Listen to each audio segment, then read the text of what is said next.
જે બફાટ કરવામાં આવે છે ભારતીય જનતા પાર્ટીના અત્યારે લોકસભાની ચૂંટણીઓ ચાલી રહી છે અને ઉમેદવારો જે દ્વારા જે બફાટ કરવામાં આવે છે ભાજપના ઉમેદવારો લોકસભાના, તો પ્રધાનમંત્રીજીએ આ વાત ઉપર બિલકુલ ખુલાસો કરી દેવો જોઈએ અને પ્રધાનમંત્રીજીએ કડકમાં કડક સૂચના આદેશ આપી દેવો જોઈએ. પણ એ વાત જાહેર છે કે પ્રધાનમંત્રીજી કેવી રીતે આદેશ આપી શકે? એ પોતે પ્રધાનમંત્રીજી પોતે જ બફાટ કરવામાં માહિર છે. બહુ બફાટો કર્યા પ્રધાનમંત્રીજીએ, પ્રધાનમંત્રીજીના હોદ્દા ઉપર બેસીને બફાટ કર્યા. એટલે આવા બફાટો અત્યારે તમે જોઈ લો કે છત્રાણીઓ ઉપર જે બફાટ કરી દીધો, અને આ બધો બફાટ કરવાનું કારણ છે. એટલે મેં તો એવું એ સાંભળ્યું કે ભાઈ ફાજલ મહિલા દ્વારા જે બફાટ કરવામાં આવ્યો એ ફાજલ દ્વારા એને પાછા પ્રધાનમંત્રીજી મતલબ એને ફોલો કરતા હતા ટ્વિટર ઉપર, એવું પણ મેં તો સાંભળ્યું. તમે વિચાર કરો કે કેવલના કેવલ આ લોકો શું બોલવું શું ન બોલવું કશું ભાન જ નહીં, અને જે તે ઈચ્છા થાય એવો બફાટ કરી દેવાનો ગમે તેના ઉપર. કોઈ પછી દેશના ક્રાંતિકારીઓ હોય કે પછી દેશ ઉપર હોય, કોઈ ભગવાન ઉપર હોય, અને પોતાની ગિરીબાનની અંદર ઝાંકી અને પોતાએ જોવાનું જ નહીં કોઈ દાડો કે આપણે શું છીએ, આપણે શું કર્યું દેશ માટે, આપણે એવું કયું કાર્ય કર્યું, આપણે નફરત સિવાય, એક વ્યક્તિની વાહવાહી સિવાય, આપણે પોતે આ છીએ, આપણે શું કર્યું, આપણે કયો એવો કિરદાર નિભાયો કે જેનાથી લોકો પ્રભાવિત થયા, આપણે એવું શું કામ કરી દીધું.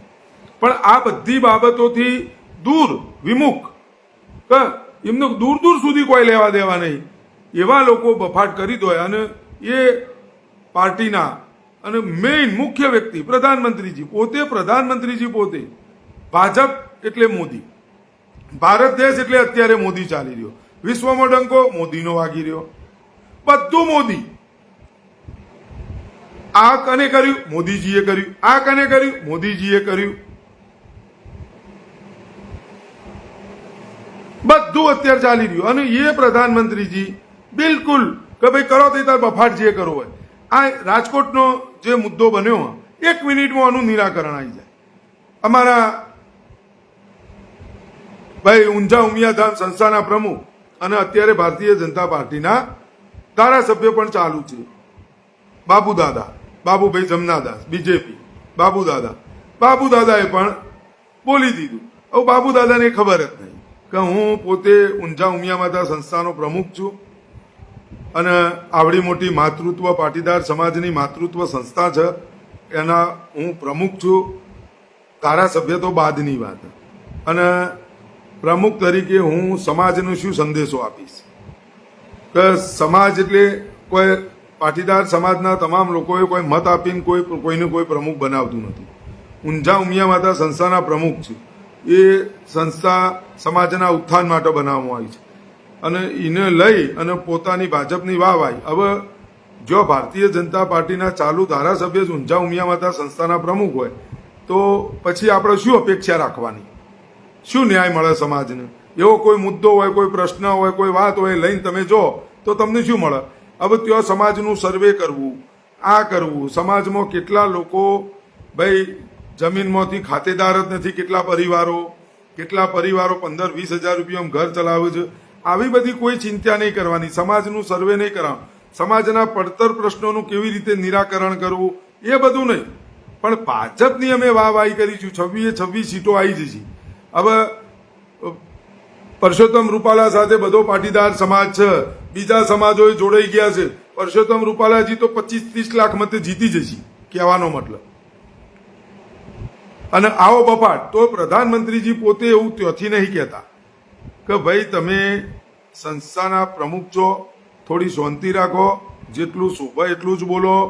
એનાથી પાર્ટીને આજે નહીં તો કાલે, અને બાબુદાદાને આ વિડીયોના માધ્યમ દ્વારા કહું, દાદા જેનો જન્મ થયો છે એનું મૃત્યુ, અને ઘણું હોય ને ઘણું થઈ જાય ને એ થોડા દાડા જ હોય. દરેકનો તોડ હોય કુદરતના ઘેર, અને દરેકનો જવાબ હોય. તમે આ બધું જે કરી રહ્યા છો દૂરદર્શી વિચારધારાથી તમે વિચારો કે શું હું જે કરી રહ્યો છું સારું કરી રહ્યો છું? રશીદ પઠાણ આયા કોઈ 400 પાર, અત્યારે 1 વીઘો ઘઉં કર્યા હોય, ઘઉં 600 પાર નહીં લઈ જઈ શકતા તો 400 પાર કેવી રીતે આવે? એ પોસ્ટો ચાલી રહી છે, પોસ્ટો સાચી કે બાપાએ વીઘો ઘઉં કર્યા હોય એને 600 પાર નહીં વેચી શકતા અને 400 પાર સીટો આવે. ચમ શું હતે? છાપ ખોનું હોય કે પછી ઈવીએમ ઉપર ભરોસો? સિક્કા મારી દેવાના સીધા ડાયરેક્ટ. અને બાબુ દાદા બધું સમાજ જોઈ રહ્યો, તમે જે કરી રહ્યા છો. સમાજ જવાબ માંગવા નીકળશે ને જે તે દિવસે તમારી પાસે જવાબ જ નહીં હોય.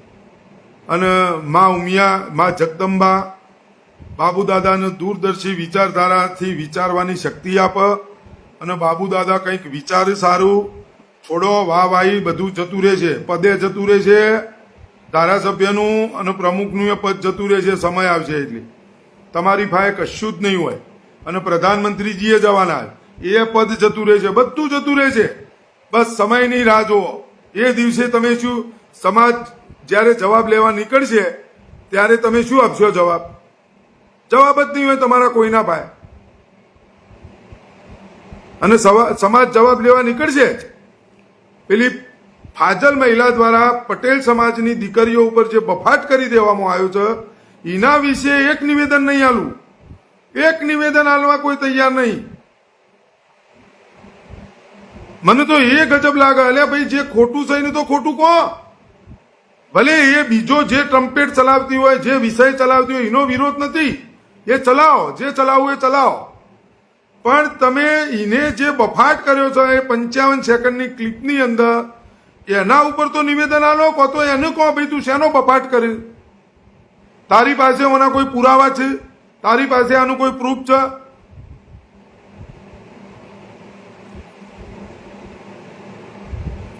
પણ એ બોલવું નથી, કારણ કે ત્યાંથી દિલ્હીથી ઓર્ડર નથી.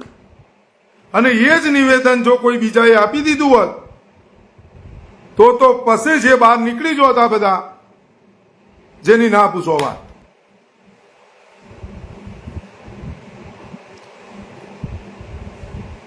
અલ્યા તમે ચૂંટણી લડી નાખો ને ભાઈ, વૈચારિક વિચારોની લડાઈ હોય. તમે મુદ્દા ઉપર ચૂંટણી લડો, તમે કરેલો કોમ બતાવો જનતાને અને મત માગો. કોઈનો વિરોધ કરીને પેલું કરીને શું મતલબ?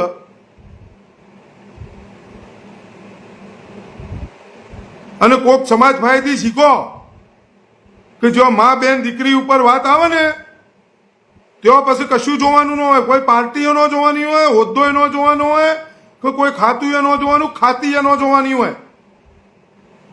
જો સ્વમાનની વાત આવે ને શીખો સરદાર વલ્લભભાઈ પટેલ સાહેબ પાસેથી થોડું.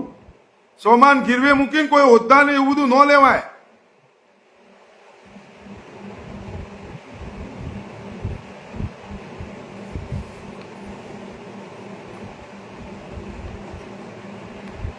અને અમારો તો આ જ સ્વભાવ, અમે તો લડતા જ રહીશું.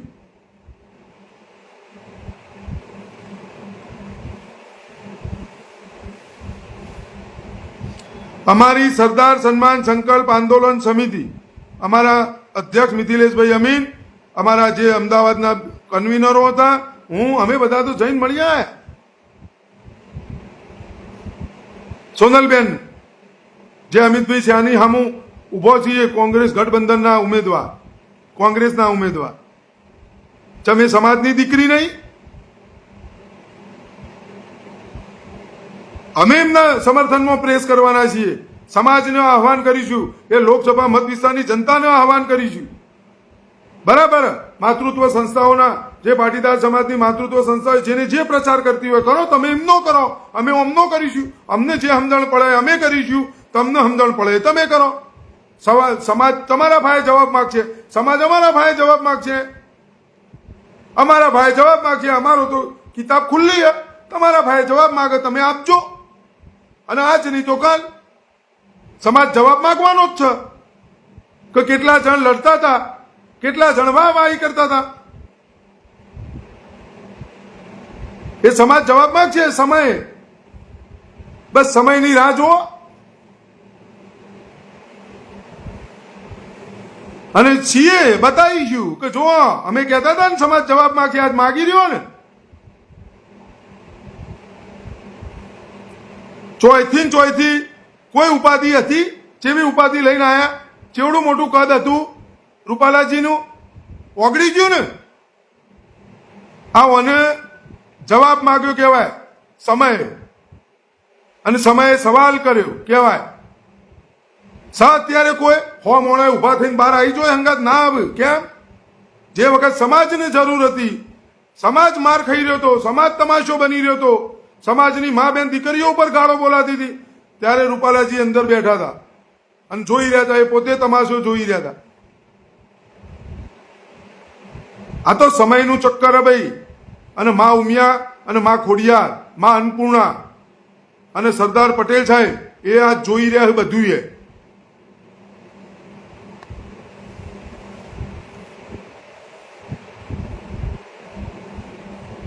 સમજો, સમજવાની જરૂર અને મહેરબાની કરી અને પાછા વળી જો. જે સાચું છે એ સાચું. તમે જે હોદ્દા ઉપર બેઠા છો, તમે જે હોદ્દા ઉપરથી સમાજને સંદેશો આપો છો, ત્યાંથી જેટલી અચ્છાઈ થતી હોય, જેટલી વાહવાહી થતી હોય એટલી જ કરાય. મર્યાદા તોડી અને કોઈ વાહવાહી ના કરાય. સમાજ એ જવાબ માગશે. હજી એ કહું છું, કેટલી વખત બોલ્યો. અને જે દિવસે સમાજ જવાબ માગશે એ દિવસે તમારી પાસે જવાબ નહીં હોય.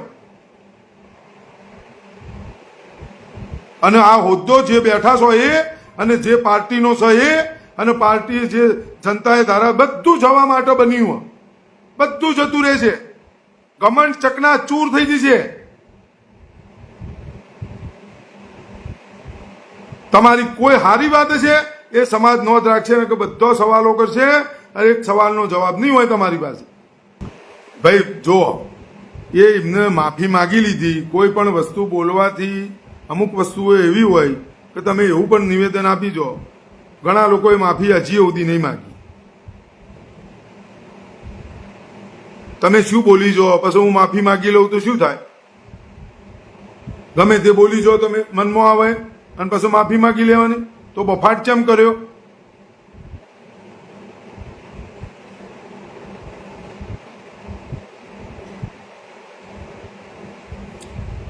મહિલા કોઈ પણ હોય, મહિલા મણિપુરની હોય, યુપીની હોય, ગુજરાતની હોય, કા દેશની જ દીકરીઓ છે બધી. એ મણિપુરે ભારત દેશમાં આવે, ગુજરાતે ભારત દેશમાં આવે, યુપીએ ભારત દેશમાં આવે, રાજસ્થાન, આ બધા રાજ્યો ભારત દેશનો જ છે.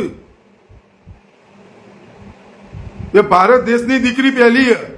પછી ચાહે ખેલાડીઓ હોય કે ચાહે કોઈ પણ હોય, એ બધી દીકરીઓને સન્માનની ઇજ્જત કરવી જોઈએ. એમાં કોઈ પૂછાય ના, કોઈ જોવાય ના. એને સાચી લડાઈ કહેવાય. ગૌ માતા, ગૌ માતા. એ ચાહે ભાઈ ગમે તે રાજ્યની ગૌ હોય, ભાઈ કોકરેજ એક હોય ને, ગીરે હોય ને, પેલી એ ગૌ હોય, તો ગૌ જ છે. ગૌ માતા, ગૌ માતા. ભારત માતાની અંદર આવતી તમામ માતા બેન દીકરીઓ એ આપણી દીકરીઓ જ છે. બસ લડાઈ આ હોવી જોઈએ. એને કોઈ પણ દીકરી, કોઈ પણ દીકરો, કોઈ પણ અપમાન કરે એ દીકરીનું, એટલે દેશની દીકરીનું અપમાન છે. આ સમજવું પડે. એ પછી ગમે તે જ્ઞાતિનો હોય તો બધા એકજૂટ થઈને બોલવું પડે. એને ન્યાય કહેવાય.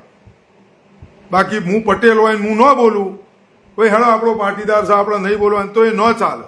તો પછી એ બધો તો મોબાઈલમાં અવાય ના, કશું બોલાય ના, ઘેર બેસી રહેવાય. હું તો એવું સમજું ભાઈ. હું તો એવું ગીલોનું કૃત્ય, મને મારો છોકરો કરે તો એ ખોટો, હું કરું તો એ ખોટું, કે સમાજનો કરે તો એ ખોટું. ભાઈ આ ખોટું કર્યું તું બેસ. નહીં બોલવાની તાકાત તો આપણે ઘેર બેહાય, પછી બીજોને પંચાયત કરવા ના નીકળાય. ચલો બધાને જય જય ગરવી ગુજરાત. ભારત માતા કી જય. વંદે માતરમ. જય જવાન, જય કિસાન. શહીદો અમર.